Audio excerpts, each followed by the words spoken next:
Yang terhormat Ketua IGABA Distrik Majenang, yang kami hormati pengurus IGABA Distrik Majenang, yang kami hormati Kepala TK dan PAUD Aisyah se-Distrik Majenang, dan yang saya hormati pula rekan-rekan guru Aisyah se-Distrik Majenang. Kami mohon izin, di sini ada pengajar praktik Ibu Al-Fatih SPD AUB dan pengajar praktik Ibu fasilitator Ibu Kuning, fasilitator Al-Fatihah SPD. Bu Kuning, Kuning, Ibu Kuning mohon izinnya.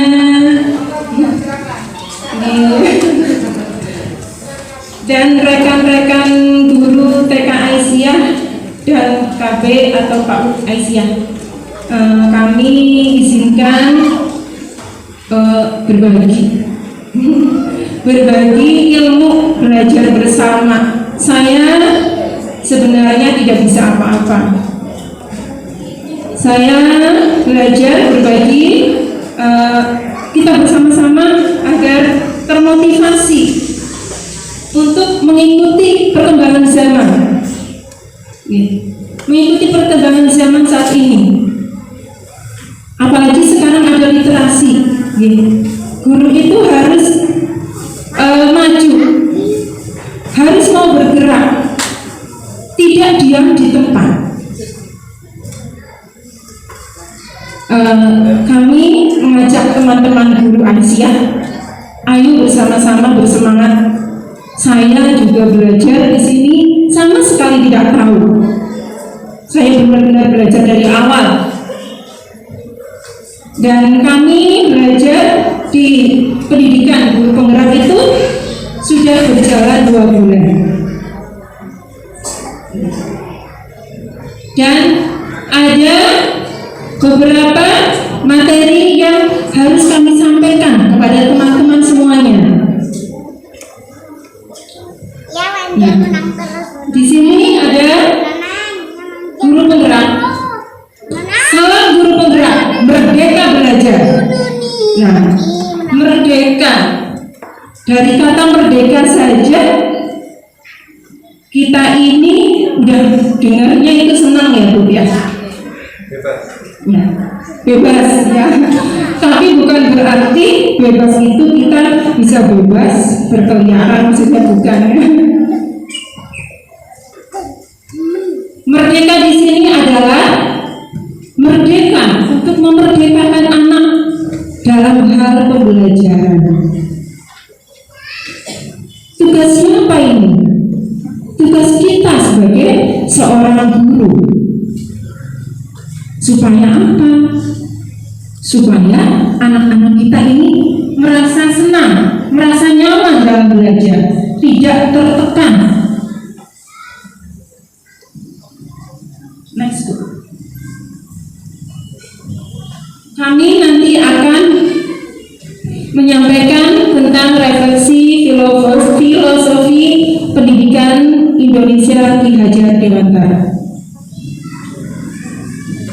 Pendidikan Ki Hajar Dewantara adalah pendidikan yang sangat memerdekakan anak, yang nantinya akan kita hadapi pada kurikulum yang terbaru, yaitu kurikulum prototipe di tahun 2022 ini.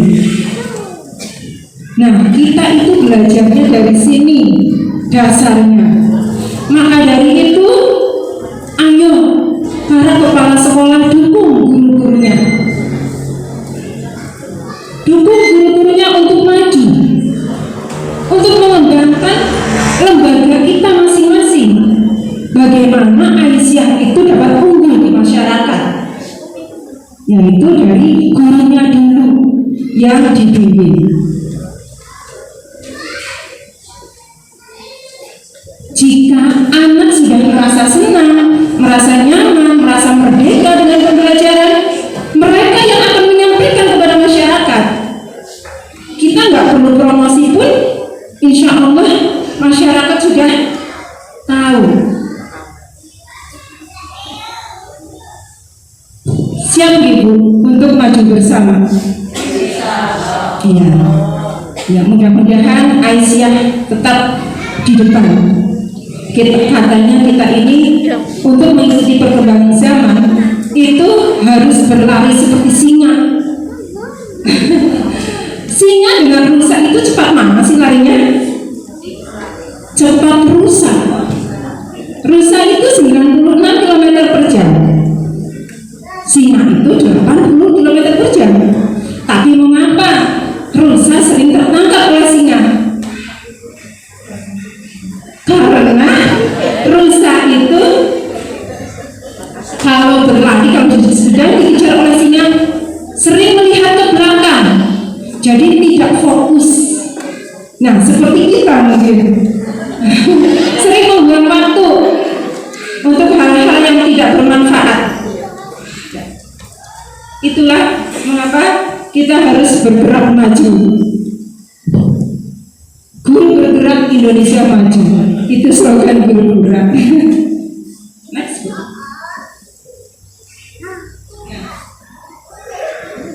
Ya.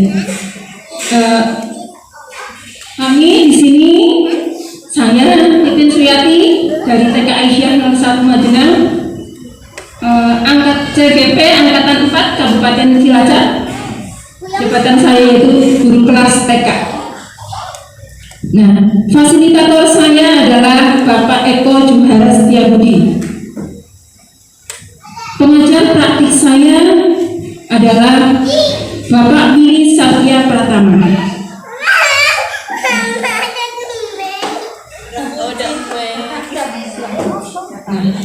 Di sini ada dasar-dasar pendidikan dari Ki Hajar Dewantara.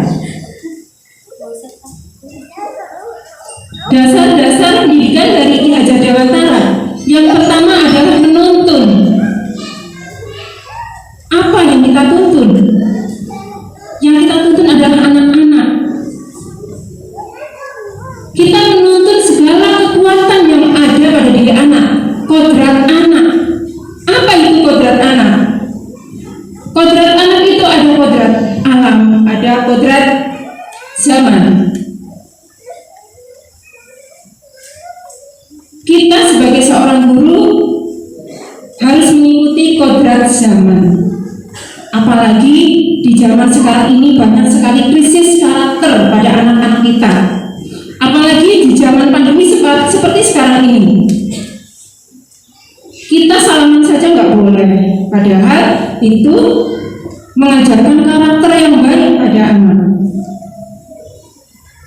Itu sebenarnya tantangan kita juga sebagai seorang guru.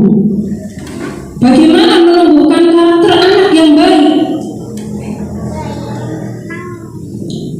Kita harus juga mengikuti kodrat zaman. Jangan sampai kita ini tertinggal oleh zaman. Kita harus bisa IT, dituntut juga untuk bisa seperti apa yang diinginkan oleh anak-anak, lebih kreatif dalam pembelajaran. Tidak hanya bicara saja, tapi kita pun bisa bermain, misalkan bermain dalam hal IT, misalkan membuat video pembelajaran yang kreatif supaya anak-anak senang, tidak hanya melihat dari YouTube saja. Boleh YouTube tapi gurunya yang jadi modelnya, supaya anak-anak itu lebih mengenal. Nah, maksud dari pendidikan adalah menuntun segala kodrat yang ada pada diri anak agar mereka itu dapat selamat, dapat mencapai keselamatan dan kebahagiaan yang setinggi-tingginya, baik sebagai anggota masyarakat maupun sebagai manusia.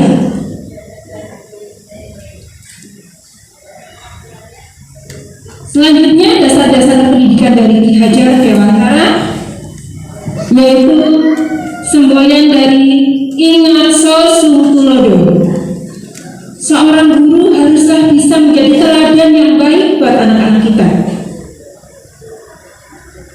Seorang guru yang selalu memotivasi,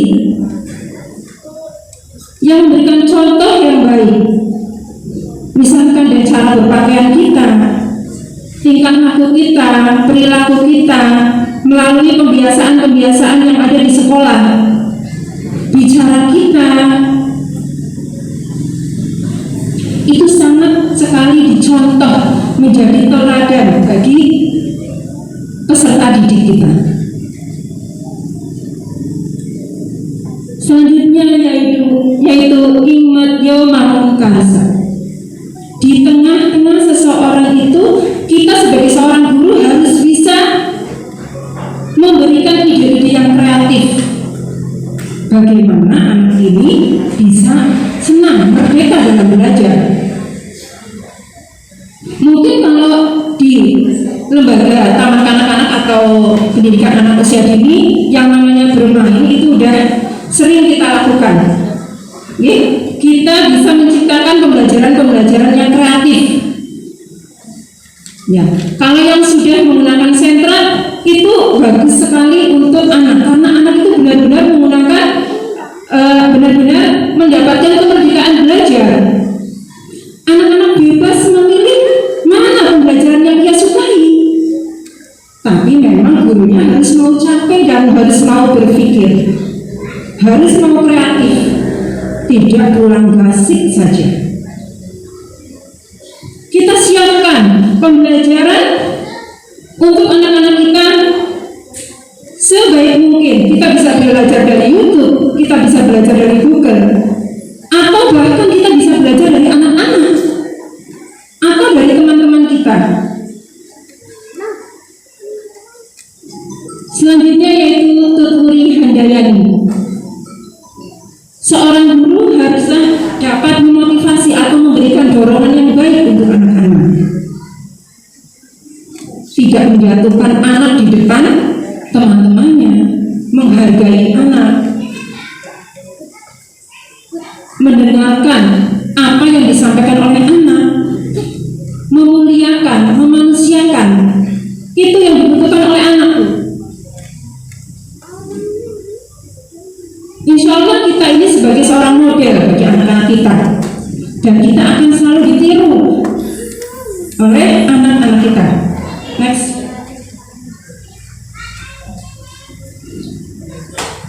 Manusia yang merdeka, anak yang merdeka, yaitu manusia yang hidupnya itu lahir atau batin tidak tergantung pada orang lain. Bagaimana cara membuat anak itu tidak tergantung? Yaitu kita harus memberikan bekal skill atau keterampilan pada anak-anak kita dengan pembelajaran yang kreatif, dengan pembelajaran yang beragam. Itu akan mengajarkan anak untuk memecahkan masalah yang ia hadapi. Kognitifnya akan berkembang, fisik motoriknya, bahasanya, semua aspek perkembangan pada anak itu akan tercapai dengan pembelajaran yang kreatif, yang tidak menekan pada anak.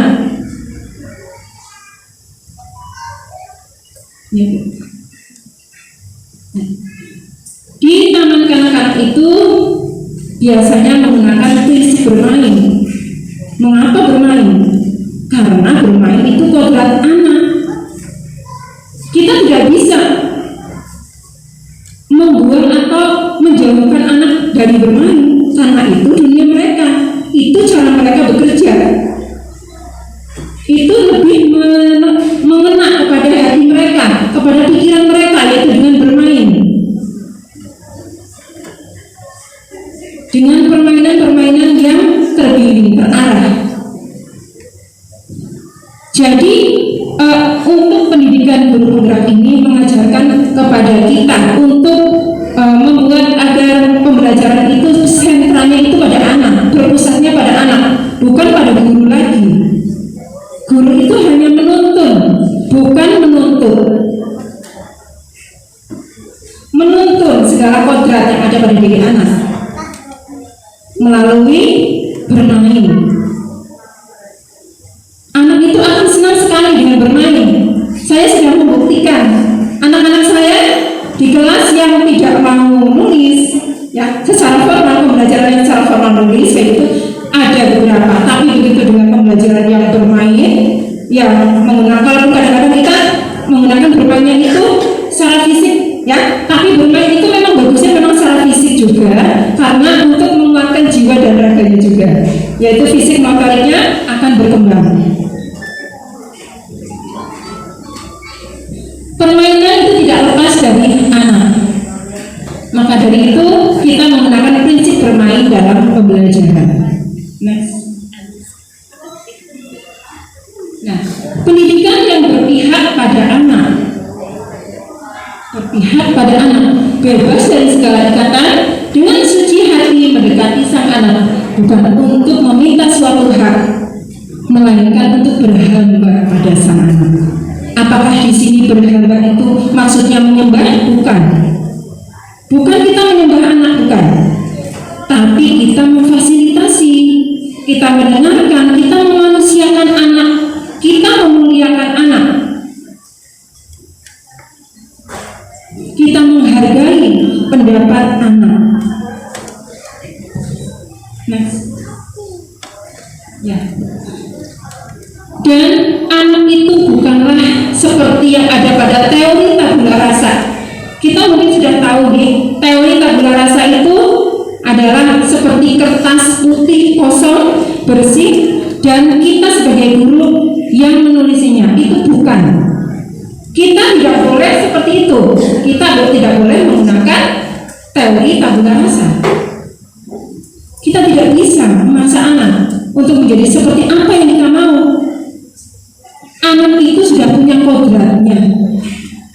Kita menggunakan teori konvergensi bahwa anak itu sudah memiliki kodrat, bahwa kertas putih itu sudah ditulisi sama-sama oleh Allah Subhanahu wa Ta'ala. Sudah ditentukan. Kita sebagai guru tugasnya adalah menobalkan tulisan yang masih samar-samar tersebut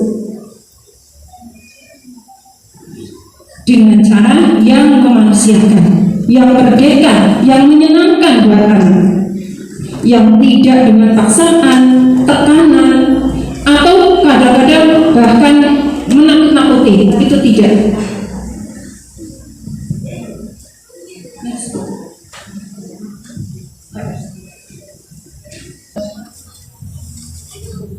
Stretching dulu ya. Ya, berdiri. Berdiri Bu, mohon maaf. Biar nggak kecil kakinya. Duduk aja nggak apa-apa Bu. Ya. Seperti yang tadi ya Bu ya. Yang guru bergerak Indonesia maju, merdeka belajar. Itu ya Bu. Ya. Saya guru bergerak. Guru bergerak Indonesia maju, merdeka belajar. Tepuk semangat.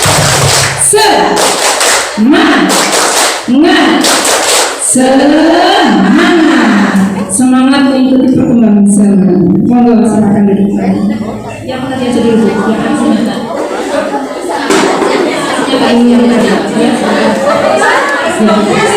Aksinya sesuai dengan program yang bergerak, yaitu kita sebagai pemimpin pembelajaran.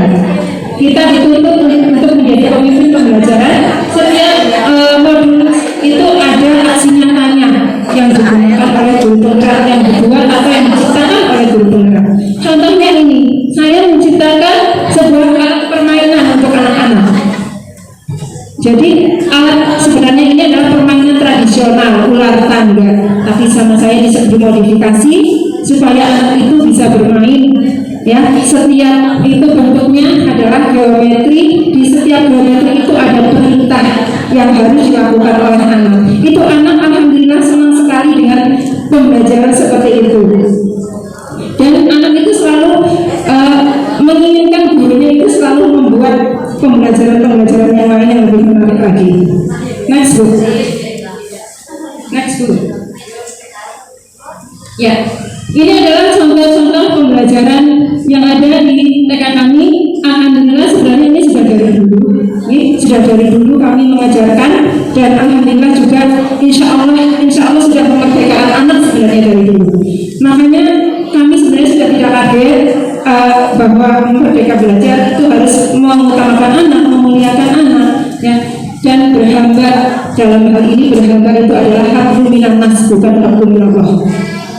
Ini adalah contoh-contoh pembelajaran, dan kami juga sebagai CGP juga menerima barangkali ada sekolah lain yang menginginkan untuk belajar bersama, kami siap. Itu contohnya ada dari Pak Ud di Cipari, itu minta kepada kami untuk belajar, itu kami sangat melayani, ya. Nah, ini adalah refleksi kita, apakah pembelajaran kita ini menyenangkan untuk anak yang bisa menjawab, bagaimana caranya. Nah, ini kita mencoba membuat emoticon, ya. Setiap mau pulang anak itu ditanya, bagaimana pembelajaran hari ini, bagaimana kegiatan main hari ini, apakah kalian senang atau sedih. Anak itu suruh menunjukkan emoticon yang dipilih.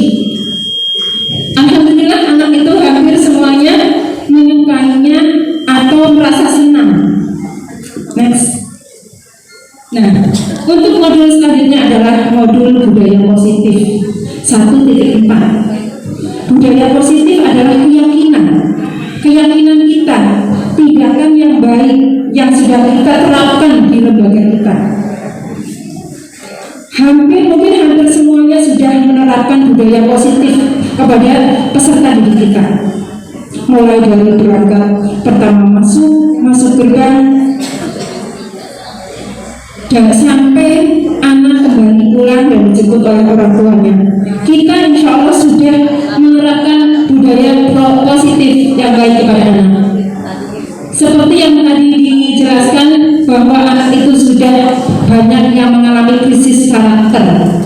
Kitalah yang menumbuhkan, kitalah yang akan mengajarkan bagaimana anak yang itu bersikap, bertindak, dan bertingkah laku dengan baik. Mengingat kembali bahwa tujuan pendidikan adalah menuntut segala kodrat anak yang ada pada diri anak supaya selamat dan bahagia, baik sebagai manusia maupun sebagai anggota masyarakat. Next.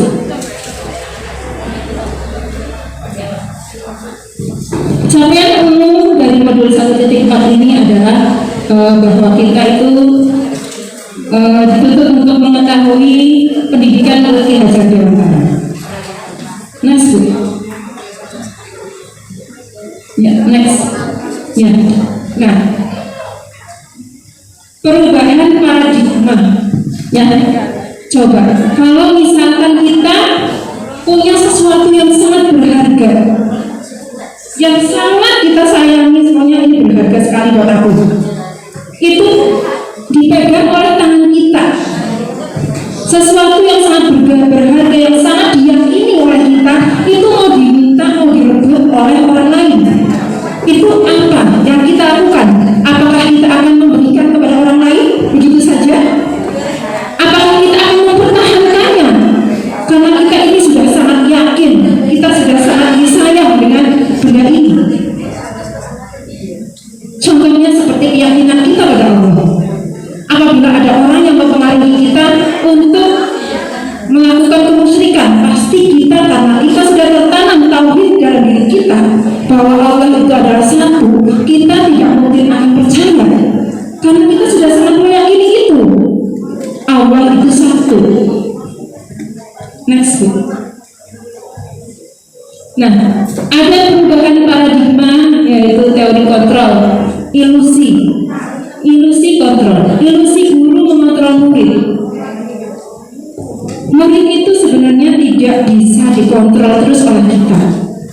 Kalaupun misalkan murid itu mau, karena murid itu mengizinkan dirinya untuk dikontrol, dia punya kebebasan sendiri, dia punya inisiatif sendiri. Kita hanya mengarahkan. Selanjutnya yaitu bahwa ilusi kritik membuat orang merasa bersalah dapat menguatkan karakter. Kita sebagai seorang guru tidak bisa semena-mena terhadap anak, membuat anak merasa bersalah. Tuh kan, misalkan. Kamu sih makan permen sekarang udah jatuh kan? Tadi mama udah bilang apa? Itu nggak boleh. Membuat anak merasa bersalah. Iya ya, aku kok salah. Aku tidak bisa membahagiakan mama. Aku sudah membuat mama sedih.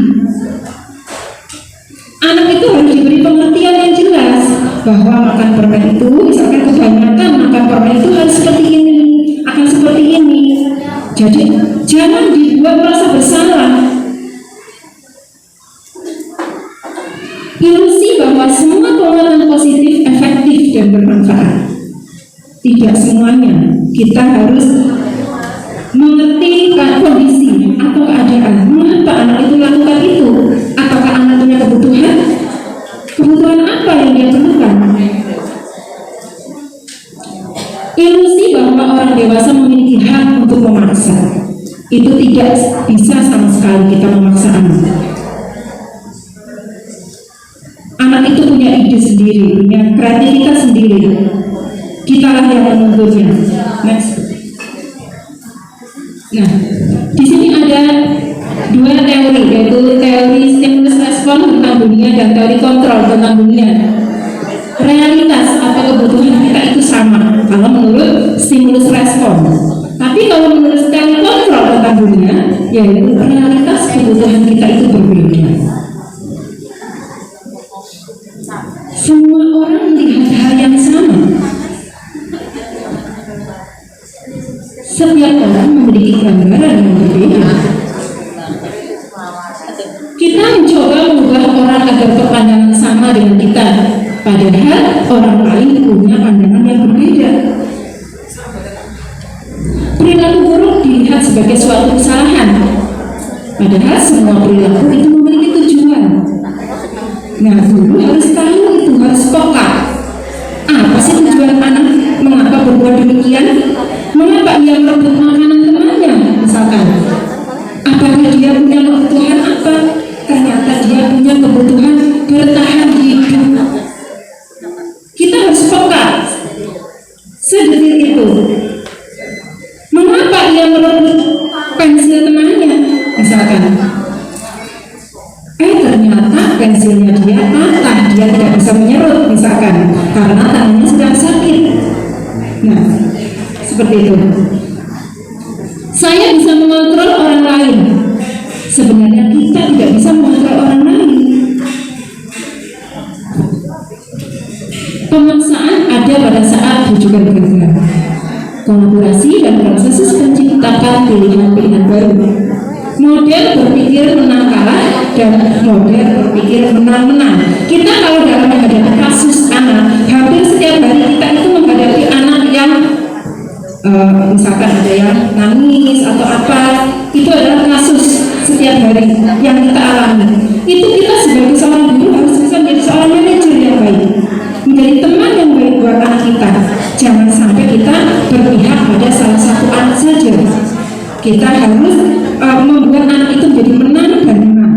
Misalkan ada anak yang berkelahi, ya, karena di sini pendidikan kultural adalah semua jenjang dari TK, SD, SMP, SMA, ya, itu sama.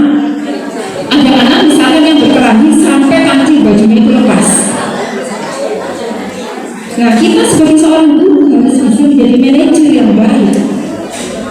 Bagaimana kancing tersebut bisa terpasang kembali dan yang melakukannya itu bisa memperbaiki kesalahannya, misalkan dengan cara anak itu suruh menjahit. Loh, tapi dia nggak bisa menjahit, misalkan. Ya belajar. Guru mengarahkan bagaimana cara menjahit yang benar. Nah, seperti itu.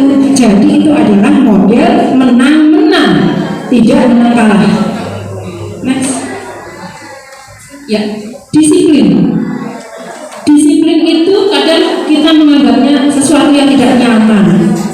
Iya, disiplin itu harusnya itu dari dalam, dari motivasi itu, dari intrinsik, dari hati kita. Bagaimana kita itu dapat menyikapi disiplin tersebut? Apakah kita dengan sukarela melaksanakan disiplin yang sudah diterapkan di sekolah? Seperti itu. Yes. Ya. Teori motivasi perilaku rahasia, ada 3, yaitu untuk menghindari ketidaknyamanan atau hukuman. Itu biasanya motivasinya itu eksternal dari luar. Yang kedua yaitu untuk mendapatkan imbalan dari orang lain, itu juga motivasinya eksternal. Harusnya bagaimana?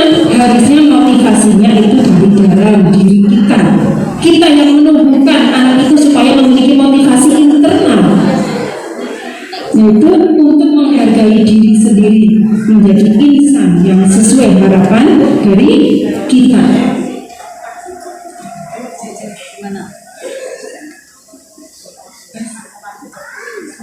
Ya. Nah, setiap kelas itu biasanya punya keyakinan. Kalau dulu itu peraturan, sekarang itu sebaiknya jangan peraturan ya Bu, tapi keyakinan. Mengapa keyakinan? Mengapa nggak peraturan? Karena dengan keyakinan, anak itu lebih mengenal dalam hati. Anak akan lebih mematuhi. Beda dengan peraturan. Peraturan itu karena biasanya anak takut.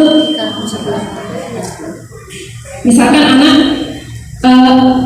datang ke sekolah tidak boleh telat, harus tepat waktu. Padahal anak itu punya kebutuhan lain. Ada apa? Alasannya apa? Ya, contoh peraturan yaitu selalu memberikan buku ke tempatnya. Keyakinannya adalah tanggung jawab. Dilarang mengganggu orang lain. Keyakinan kelasnya adalah menghormati orang lain dari diri sendiri. Hadir di sekolah 15 menit sebelum pembelajaran dimulai. Keyakinan kelasnya adalah menghormati orang lain. Komitmen pada tujuan. Di mana melakukan kekerasan? Karena itu untuk keselamatan. Di mana menggunakan narkoba? Itu untuk kesehatan. Jadi anak itu sudah yakin dengan alasan itu. Ya, next aja. Nah ini Bu, coba ya Bu, kita barengkan ya Bu ya. Ya, tindakan guru misalkan mencatat 10 kali dalam buku kalimat saya tidak akan terlambat lagi. Ini masuk ke hukuman atau masuk ke sanksi atau konsekuensi kira-kira? Ya, mencatat 100 kali ini adalah hukuman buat anak, itu tidak boleh. Lari mengelilingi lapangan basket 2 kali karena terlambat hadir di sekolah, itu juga hukuman. Ya. Push up 15 kali karena tidak menggunakan masker di sekolah, itu juga hukuman, memberatkan anak. Menggantikan kertas tugas teman yang telah dicoret-coret, itu sanksi atau konsekuensi. Karena ada pembelajaran di situ. Membersihkan tumpahan air di meja karena tersenggol pada saat belajar, itu juga sanksi atau konsekuensi. Murid disuruh untuk mengenakan sepatu seharian karena tidak mengenakan sepatu hitam. Ini sudah menyiksa anak, namanya hukuman, itu juga tidak boleh. Lari mengelilingi lapangan basket 2 kali karena terlambat 10 menit untuk pelajaran PJOK, ini sanksi atau konsekuensi. Bukan, karena untuk pelajaran dan 2 kali berarti tidak terlalu memberatkan. Ya, next. Ya, sudah yang next aja. Ya, seperti yang tadi disampaikan, keyakinan. Mengapa harus keyakinan? Mengapa bukan peraturan? Karena keyakinan akan lebih masuk dalam hati, akan lebih masuk dalam motivasi intrinsik daripada ekstrinsik.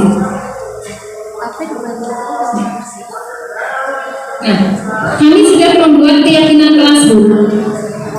Nah, itu contohnya ini kami kebetulan ada mahasiswa PPL dari Riau yang PPL di tempat kami ajak untuk belajar bersama, yaitu membuat keyakinan kelas.